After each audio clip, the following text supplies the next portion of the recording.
there, Grayson, Leah, and Kim, and Ryan. I think I got everybody. This is Grayson's video lesson for today. Sorry to hear about what happened at school today. Please let me know as soon as you guys know if he's going to be A-okay, which I'm hoping he is. They bounce at that age, from what I hear. So hopefully he's doing all right, and I'm nothing to worry about. Just let me know so I don't stay up at night thinking, make sure everything's okay.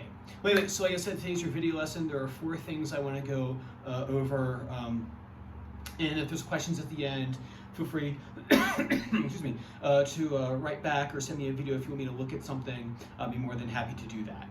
So cool, let's get on the list and we'll go from there. So number 1 is the recital piece. I think you're absolutely right. I think Cuckoo or When Two Tie My Shoe is probably a little bit, I think Grayson we can do a little bit better than that. I'm thinking Song of the Wind. He's very comfortable with that one, so I'm feeling that would be a good choice. So we'll spend the next few lessons making sure we polish it and work on the musical elements. That way we have a really strong performance, not just playing the notes, but playing the notes musically and in time with good technique. So the first thing is number 2 down here, make it musical. 2 elements, piano and forte. Grayson knows what these 2 words mean. And then also colors. So the first thing is, let me change this angle so you can see it better. There it is. So we have in the tune, I'll play the tune first. There we go, it's up taller.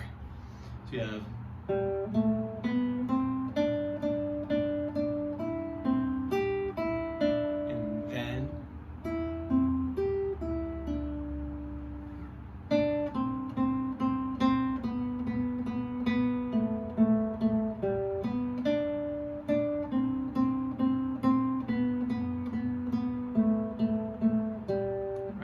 we have Song of the Wind.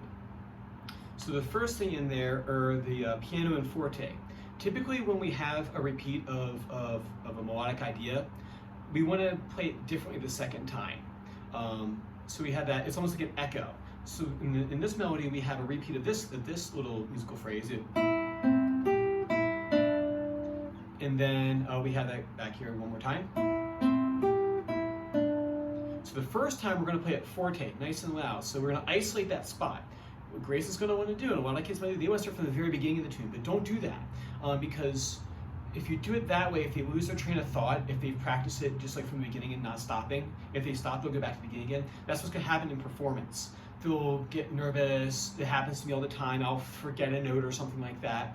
And I'll need like that safety spot where I go back to remember where I am, which is a big no-no. I got yelled at a lot in school about that one. My teacher from the back of the auditorium, one time I was playing, and I got to a spot where I had a hiccup like that, where I couldn't get past, and he's like, keep going, I heard that mistake already. and then I learned my lesson that even if you make a mistake, just keep moving forward. Don't go back and try to fix it, because you'll just draw attention to it and make everyone in the audience uncomfortable. So see if you can start from the E, C, G, E, D part right there. Play it forte a bunch of times. And then practice. Now the piano is not like a whisper. Forte should be kind of like considered your outside voice for guitar. Forte on piano, or I think forte on a trumpet is different than forte on a guitar, because the trumpet pushes way more air out and is louder. Guitars, we kind of have to like really push for that forte. So nice and loud, but without snapping the strings either. So it should be heard very clearly. And the piano should not be, see, it's a whisper like that. Some of the kids think it's funny if they want to play like that. And okay, if you want to make it a joke, sure. But when we do a silly one where you play super quiet, but then we need a serious one, forte, and then we just bring it down just a little bit, right? Not a whole lot. Especially for the venue where we'll be playing outside. So sometimes when I'm playing outside, I kind of, whatever dynamic I have, I kind of bump it up to the next one, so that way people can hear it. Of course, I'll have him mic'd up too, and I'll be playing through an electric classical. So hopefully we'll have that big of a deal with that, or big issue with that. All right, next thing are colors. So you saw me earlier go up higher on the fretboard over here to create a warmer, rounder sound. You got Ponticello back here. Rosette is what this is called here. It's kind of our normal or average. It's kind of where our go-to. And we have Tasto over here. But with the kids, I try to think of colors. So right back here is really bright, so a lot of kids will say that's yellow or like a neon something or other.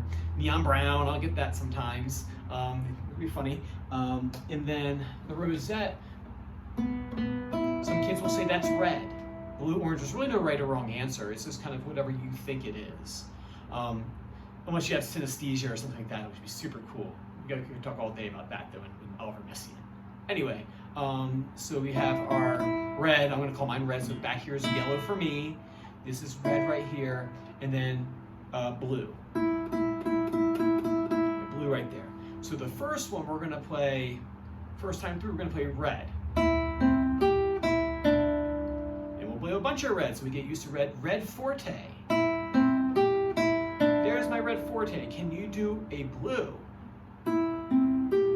Don't worry about the dynamics right away, how loud and soft it is. Just worry about getting the color right.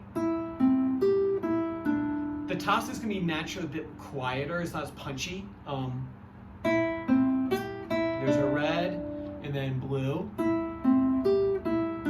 And then once you got a good command of forte and piano by itself, and you got a good command of red and blue, or whatever color he chooses to be, then you try to combine them. Once you have a good command of them separately, right? Because there's nothing worse than doing two hard things at the same time, trust me. So we have a forte red, and then a piano blue, right? Just like that.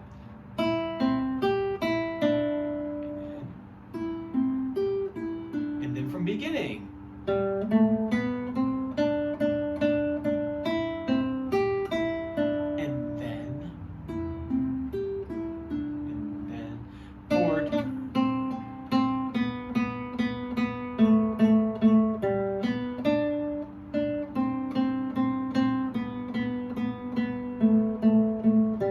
All that one more time as it says the music to do.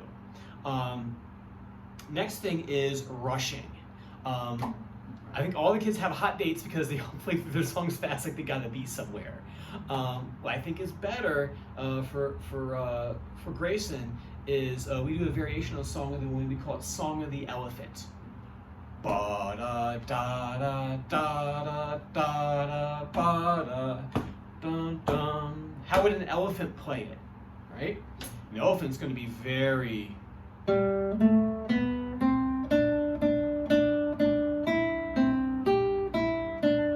something like that right there. So have him play like an elephant would. Nice steady beats, right? We don't want to rush. He can do sometimes he can do Song of the Bumblebee.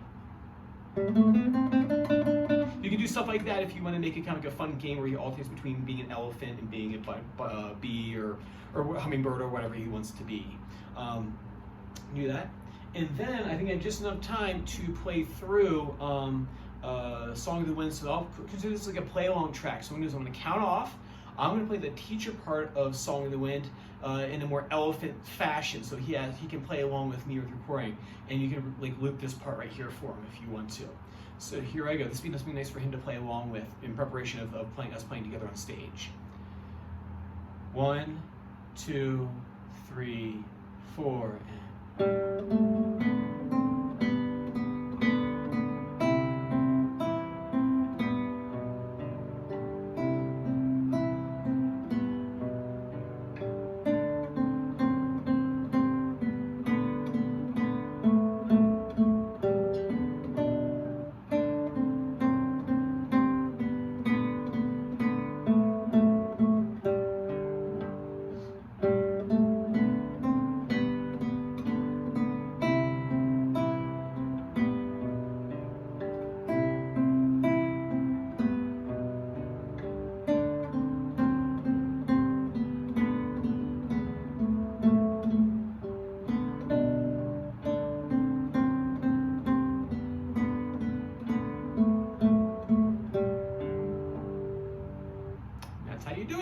So go ahead and loop that part for him if he wants to play along with that.